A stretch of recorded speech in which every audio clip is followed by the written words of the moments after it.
மாற்றம் எனது மாநில தத்துவம் மாறும் உலகின் மகத்துவம் அறிவு எவ்வளவை தீமை எவ்வளவை நன்மை என்பதறிந்து ஏகுமென் சாலை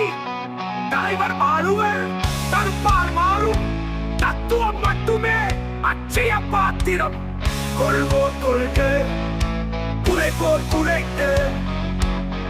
உள்வாய் வார்த்தை உடம்பு தொடாது நானே தொடக்கம் நானே முடிவு நான் உரைப்பதுதான் நாட்டின் சட்டம்